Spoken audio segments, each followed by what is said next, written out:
Not again. Tairāwhiti is in a state of emergency with a red heavy rain warning, and residents near rivers are being told to evacuate. The Titan submersible is running out of air, but that may not be the biggest challenge the crew members face as the search ramps up. And the grim prognosis for New Zealand's schools: they are suffering from long COVID, and it's affecting our kids.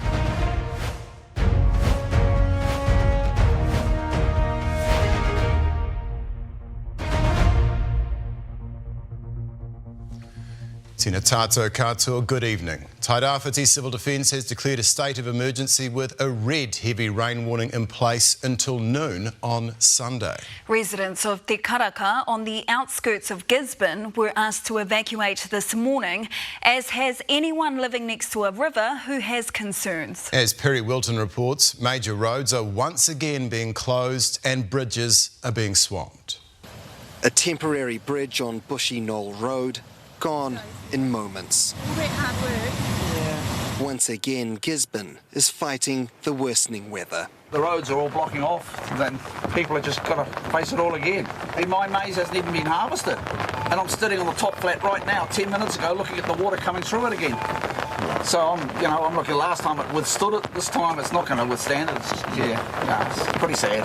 Particularly head into the weekend knowing that we've now escalated to red, and so already we know that we're seeing slips in roads, the access issues, nothing at this stage impacting power supply to residents. Would probably expect to see a bit more that escalate perhaps in the next 48 hours. Te Karaka was one of Gisborne's worst hit spots during Cyclone Gabrielle and was evacuated again this morning. These scenes are from just north of there, the Waikohu River, swallowing up now barely visible power lines. It's an all too familiar sight. When Cyclone Gabrielle hit and the power went out, the region was plunged into a communication blackout. It had families across the country scrambling for information about loved ones. During an emergency and post an emergency, people immediately reach for their phone. And a report by the Telecommunications Forum has just revealed part of the reason it went on so long was poor coordination between authorities and transport networks to get telecommunications back up and running. Telecommunications is a lifeline service, and it's right at the top of the needs in the first couple of days after an incident. The report found equipment that could bring comms back was taken off flights headed for the cyclone-struck regions. Humanity has become reliant on 100% connectivity 100% of the time. Severe weather warnings are in place in Tairāwhiti until Sunday. And with crops already flooding, it's a tough pill to swallow. Well, our community are anxious, and we can't blame them. It feels like a cruel blow, a community that has seen 2 cyclones this year. We do need a break. And with rain set to worsen in the next 24 hours, all locals can do is wait and hope that the rain moves on. Perry joins us now. And Perry, what's the latest with the weather there? Yeah, good evening, Oreni. It is an anxious time for the Gisborne region this evening. That state of emergency that was declared by Civil Defence today was declared because the weather has been so sudden and so significant. They're saying that just a couple of days ago, the number of roads still needing repair after Cyclone Hale and Cyclone Gabrielle was around 40. Just after today's weather, that number's jumped to 61. And there are a large number of rivers that are bursting their banks this evening. There's a long list, but to name just a few, the Waikohu River, the Hikuwai, Hangaroa, they're all far exceeding their boundaries, and people who live near rivers and are concerned about their rising water levels are being told to evacuate. But people today were evacuating themselves well before those official warnings were put out. This weather system is expected to hang around until around Sunday afternoon. In that time, we're expecting sudden and localized showers in a number of areas, so people are being advised just to keep an eye on official channels and to keep their batteries charged in case of a blackout. Live from Turanganui-a-Kiwa, Gisborne, Perry Wilton, tēnā koe. If they're still alive, the crew of the missing Titan submarine are running out of time, hope and oxygen. The US Coast Guard estimates their air could run out by 11 tonight, New Zealand time. The submarine was on a mission to explore the wreck of the Titanic at a depth of 3,800 metres. That's a bit more than the height of Aoraki Mount Cook. There are 5 men on board, a wealthy British-Pakistani businessman and his son, a British billionaire, a French diver, and Ocean Gate submersible owner Stockton Rush, who in the past actually lived in New Zealand for a while. Well, US correspondent Mitch McCann is at search headquarters in Boston. And Mitch, how are the conditions for the searchers? Yeah, good evening from Boston, Michael. There have been concerns about conditions in the North Atlantic Ocean for a number of days now. The latest information we have from the search area is that the wind is sitting around 17 knots, which is quite calm, and it's much better than 50-kilometre-an-hour winds whipping up 2-metre swells, which was the forecast earlier in the day. And that might seem like some good news, Michael, but really, that's where it ends. The best hope for the missing Titan crew may be this: the robot mini-sub aboard the French ship Atalante. It can reach the ocean bed where the Titanic lies, and if rescuers can locate the missing submersible, it can cut tangled cables or attach a line so it can be pulled up. It can only travel at walking pace, but nobody's giving up. This is a search and rescue mission, 100%. We are smack dab in the middle of search and rescue. Especially as more hope arrived last night in the form of noises detected under the water by a Canadian search plane. Those sounds have been heard again today, but unfortunately they're confirmation of nothing. The ocean is a very complex place.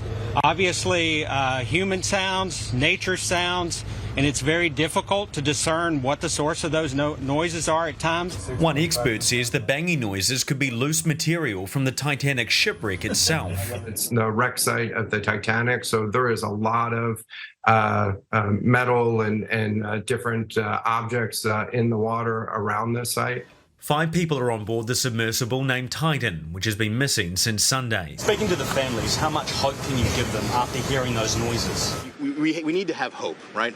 But I can't tell you what the noises are. But what I can tell you is, and I think this is the most important point, we're searching where the noises are, and that's all we can do at this point. With hope running out, it's almost impossible to know if the submersible has any oxygen left on board. Officials today were unwilling to put a number on how many hours the crew may have left. I think the most likely scenario, unfortunately, is they will not be found in time. Of the 10 vessels involved in the rescue mission, at least 5 are now at the search site. But remember, it's twice the size of Northland. Yeah, so really that does give an indication of how vast this ocean is, where this, submersible could be bombing around on the surface. But there are a number of vessels making their way there now to try and find these 5 people on board. Absolutely. And Mitch, you've also found out something else interesting about Stockton Rush. That's right. Stockton Rush is the pilot on board the submersible out in the ocean at the moment. He's also the chief executive of Ocean Gate, the company that owns it. It turns out his wife, Wendy Rush, is a direct descendant of 2 people who died on the Titanic in 1912. Wendy Rush is the great-great-granddaughter of Isidore and Ida Strauss, 2 first-class passengers who died on the infamous ship when it sunk in 1912. It turns out Wendy Rush is also a communications director at Ocean Gate, that company, and she's travelled herself on expeditions to the Titanic 3 times. Oreni. Interesting indeed. Thank you very much. That's US correspondent Mitch McCann. Well, Stockton Rush once proclaimed the Titan was obscenely safe, but even people on his own engineering team had raised the red flag about it. The French diver, who was at the controls on this mission, once talked about what would happen if things went wrong, and it wasn't running out of air that most concerned him. Alice Wilkins reports. Before its disappearance, the Titan took Mexican actor Alan Estrada on an earlier expedition. But that mission wasn't without its own hiccups. But I'm not hearing a transmission on this. He had cameras rolling as the submersible lost communication with the surface for a time. One last shot on Kongsberg. And the vessel's lights became problematic. There is something strange. French diver Paul-Henri Nargeolet was on the crew that day and is among the missing on this latest mission.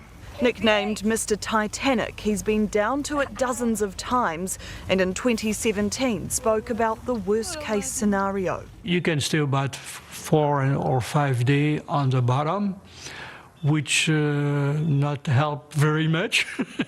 After a while, you dive because of the cold, which is not a bad way to dive because you fall in sleep and it's not you don't suffer in this case.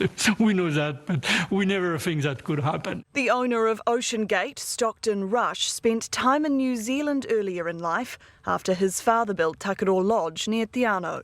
It's hard to believe that this modest building in Canada is where he dreamt up his Titanic exploring sub, which he once called obscenely safe. I think it was General MacArthur said, "You're remembered for the rules you break." And, I've broken some rules to make this. I think I've broken them with logic and good engineering behind me. But serious questions were being raised by official maritime organisations back in 2018. This could probably have been prevented if some of our regular certification procedures had been followed. That's along with a company whistleblower who says he was sacked after demanding more testing.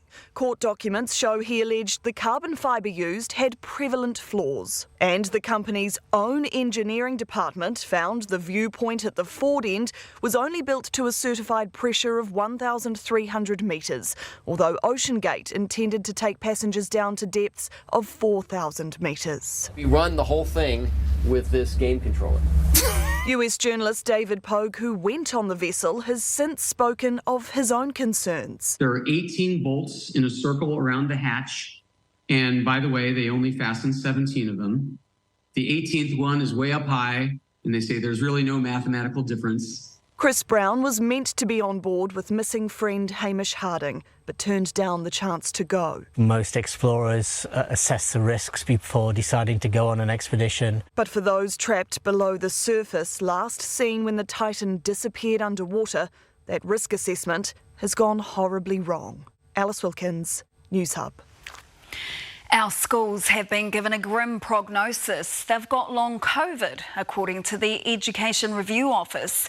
It says the pandemic has caused significant disruption and the ongoing impacts are concerning.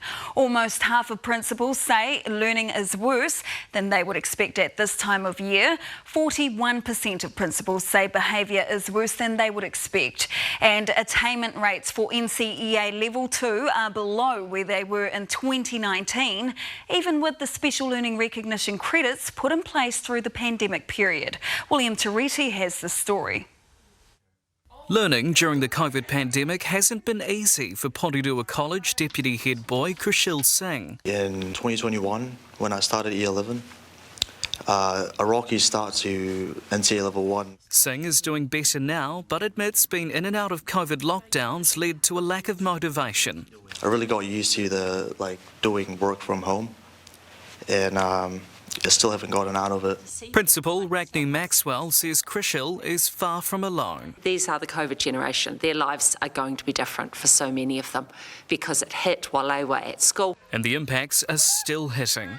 Maxwell says her school still hasn't fully recovered from that COVID disruption. Attendance is the worst we've ever seen it. And achievement last year was the worst we've ever seen. The Education Review Office's report found COVID-19 disruption is affecting schools across the country, particularly those in poorer communities. The watchdog says if it were not for those additional learning credits, NCEA achievement would be even lower. The ERO piece of research sort of supports what we're finding on the ground, so reaffirming more than surprising. The report makes a number of recommendations, including improving attendance. Secondary Principals Association President Vaughan Quio says that's one part of the solution. We've got to get people back into school, so attendance and engagement, and there's already been a lot of talk about that, is half the journey. The other half is plugging the gaps in learning. The Ministry currently needs time to work through that report and the recommendations in it, but that aside, we have some initiatives underway already to address some of the concerns. But schools like Porirua College say they need to see more action now. William Tereti, News Hub. With former Minister Michael Wood gone to ground, the Prime Minister is being forced to clean up his resignation fallout. News Hub's obtained a more detailed timeline of how many times the Cabinet Office had to nag Wood to sell his Auckland Airport shares. And tonight we can reveal Wood didn't recuse himself from even more decisions which he should have. Political reporter Amelia Wade wades through all of Wood's warnings. The PM in his happy place, the hut, flanked by one of his dwindling number of ministers. Putting on a brave face and sharing some locker room secrets. My body is a temple. Thinking of a painting career? But it's the secrets which were kept from the PM that got Michael Wood in trouble. Yesterday would have been a very difficult day for him. Perhaps as much difficulty as the Cabinet Office had in getting Wood to stop ghosting them. The saga starts in November 2020 when Wood admits he has shares in Auckland Airport. He's told to think about getting rid of them. Woods is then asked to confirm he's divested them. No response. In early December, calls and emails, Wood says he actually hasn't gotten around to it yet and he'll do it over the break. That's almost a bald-faced lie. And he hasn't given me an explanation for why it is that he was indicating to the Cabinet Office that they had been sold when clearly they hadn't. It goes on. In March 2021, the Cabinet Office calls to check in again. They don't hear back and so assume the shares are gone. June, the Cabinet Office follows up again and is told Wood has told his share broker to get rid of them. July, Wood has sent a letter. December, another check. Still no response. Then there's more checks, and in March, Wood's office says it is happening this week. May, the Cabinet Office asks, did it happen? The response, not quite. The documentation that we've seen suggests that he has misled the Cabinet Office, and that's a pretty serious thing. And it just keeps going. In January this year, another check. And then in March, the Cabinet Office sat him down and to their faces, he tells them he's intending to divest, but still hasn't done so. Then you know the rest. Did Michael Wood mislead the Cabinet? He certainly did not disclose interests which he should have. A new sub can reveal all the while Michael Wood had his Auckland Airport shares, there were 5 requests for support from the airport to him as Transport Minister, but Michael Wood only delegated 2 of those to his Associate Minister. Wood has not responded to Newshub's request for comment. That's totally unacceptable. New Zealanders deserve and expect better from their government. Are you confident that Michael Wood recused himself from every decision that he needed to? No, I'm not, and I think that was clear yesterday. And it's that uncertainty which saw Michael Wood off on his bike. Amelia Wade, Newshub. Well, Mike's in now with the weather. And Mike, what can you tell us about the red weather warnings? Well, the Met Service don't issue them lightly, so clearly a developing situation for Tairāwhiti. Now, you can see here the predicted rain accumulations for the next few days. Eastern areas and the top of the South Island by Monday could see rain levels reach 200 to 300 millimetres plus. And there's quite a few patches of purple here representing quite a lot of rain. Hence the red and orange warnings for both islands. Now, I'll have more details and the full forecast after sport. Ka pai tēnā koe, Mike. New property figures have given real estate agents hope. They think they've found the bottom of the market, but not everyone's convinced an upturn is imminent. A public notice has been issued to warn travellers that silly season is about to begin. And a battle of the super nerds. Did Mark Zuckerberg just book in a cage fight with Elon Musk? Tonight, which relationship rules work and which are worth forgetting? Our expert weighs in. And Auckland's youngest designers are turning trash to fashion. The project at 7. Saturday on News Hub Nation. The policies and the politicians that shape your lives. We go behind the headlines to delve into the details, tell the stories that matter and hold the powerful to account. News Hub Nation, Saturday, 9:30 a.m. on 3. Waihape Mai, welcome back. For the first time in 2 years, residential property sales are on the up. CoreLogic figures show a 7.5% jump in the number of homes sold in May compared to the same time last year. But as Lucy Thompson reports, it may be too soon to herald the start of an upturn. It's been a tough 2 years for those in the property market. Consecutive interest rate hikes and tighter lending rules triggered the country's largest slump in sales since the early 80s. A worrying sign for home owners and an even tougher time for first-time buyers. The biggest challenge for us was the climbing assessment rate from banks when we were looking for lending, and then again the availability of properties. But CoreLogic's Calvin Davidson says the market is showing signs of turning a corner. We are in a very quiet environment, but turning points have to start somewhere, and I think we are seeing hints in the May data that might have started, 7.5% up. He says after such a long decline, it will come as welcome news for some, but not all. We do need to keep in mind that I don't think the end of a downturn suddenly equates to the start of an upturn either. I think it's probably more likely that we see a continued quiet patch, really. Prices might stop falling, but I don't think they're going to boom again because we've still got high mortgage rates, we've still got stretched affordability, and we're probably going to see some caps on debt-to-income ratios early next year. Despite that, real estate agents say they've noticed an increase in prospective buyers, with first-timers also maintaining their share. What we have seen recently is a bit more stability, and we all know Kiwis do love stability. We've seen stabilising prices from a continual drop since the beginning of 2022. We've also heard the Reserve Bank say that they're holding on any more OCR increases. And with interest rates likely to have peaked, it's widely tipped mortgage rates have as well. And agents will tell you that means now could be as good a time as any to trade property. Lucy Thompson, News Hub. A public notice has been issued to warn New Zealanders and travellers about all the wayward youngsters who have been left to fend for themselves. They're talking about seals and sea lions, and a wildlife ecologist says Kiwis and tourists need to be aware of the seal silly season. Juliet Speedy reports. Here they come. 'Tis the season. I call it the silly season. Recently weaned.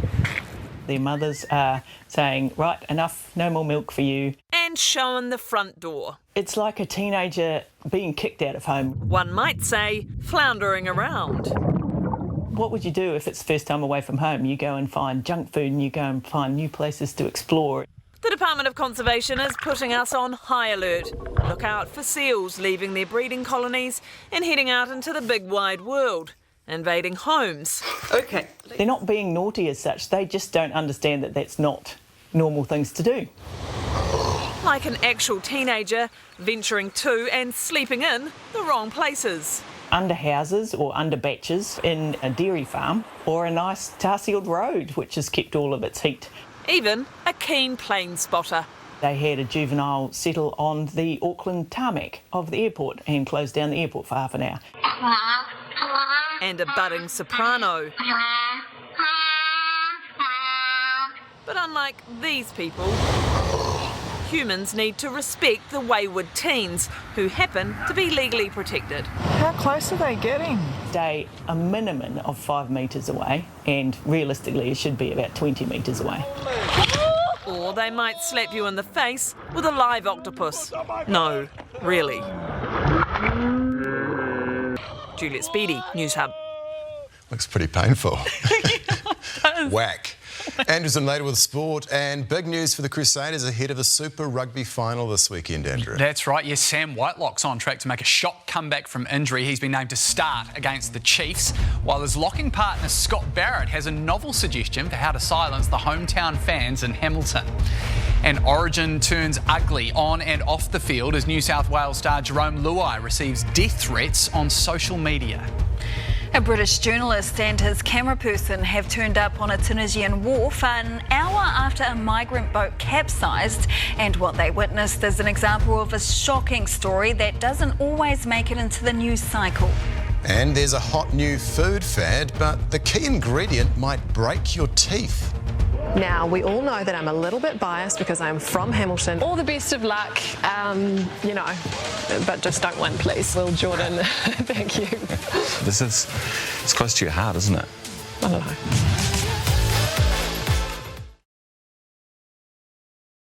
The tragedy of migrant boats sinking in the Mediterranean is becoming increasingly commonplace. But what isn't, we should warn you, is the shocking scene you're about to see at a small port on the coast of Tunisia. Tunisia's government says it's fed up of trying to play the role of border guard for Europe and is demanding a better solution. And it's badly needed, as Channel 4's Parrick O'Brien reports. And once again, the pictures in this story are distressing. At the small harbour of Elusa this morning, shallow breathing in fishermen's nets, the substitute for intensive care. Of those rescued, there were the people who barely survived and the ones who did not. Fishermen immune to this now told us this happens several times a week, every week for months. There were 40 people on the boat that capsized at around 10 p.m. last night. Baraka from Côte d'Ivoire spent 9 hours in the water. She is 7 months pregnant. 11 people drown, people like Ali from Burkina Faso. His friend Razit stays with the body.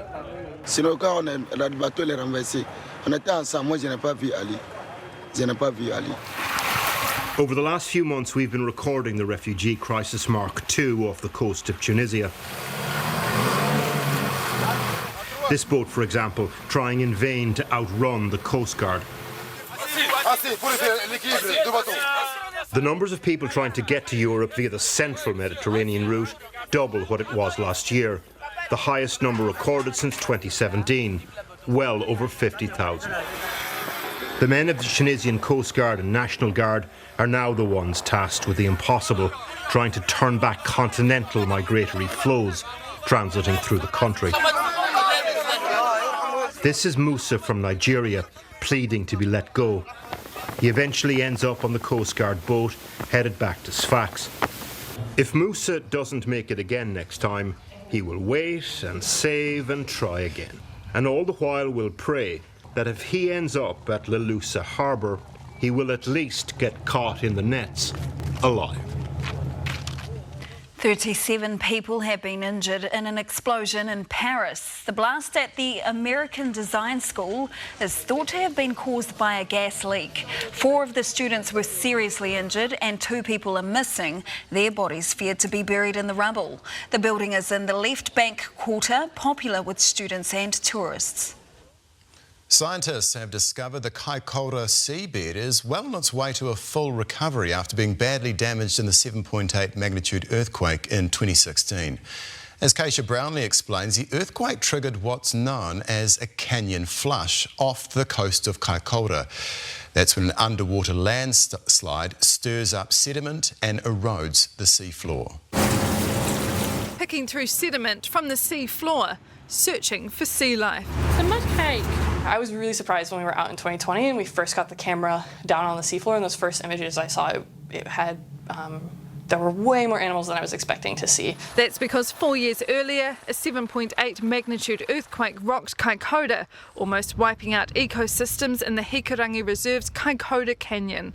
The earthquake triggered one of the biggest canyon flushing events ever recorded at 800 metric tonnes.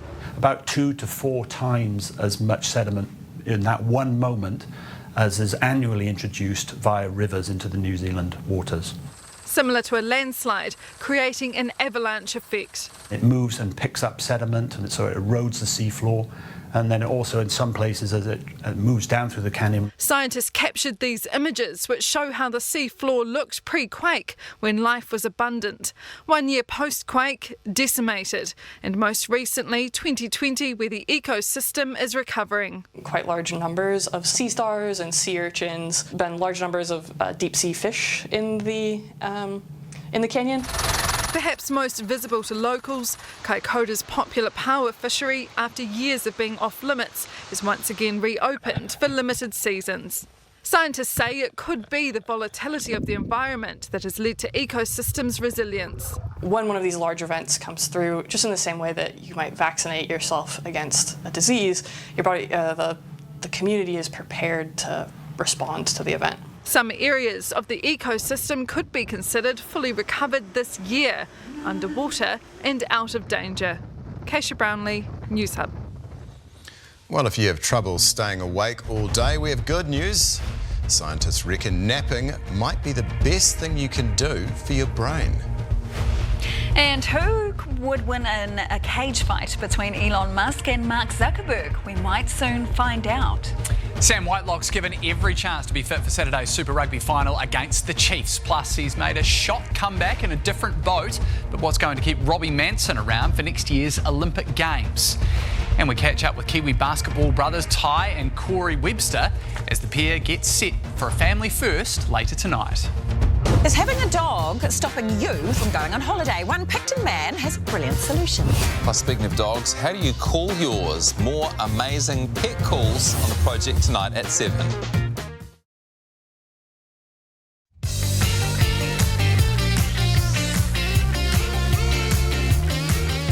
the switch to a new Swift Hybrid and News Hub Sport.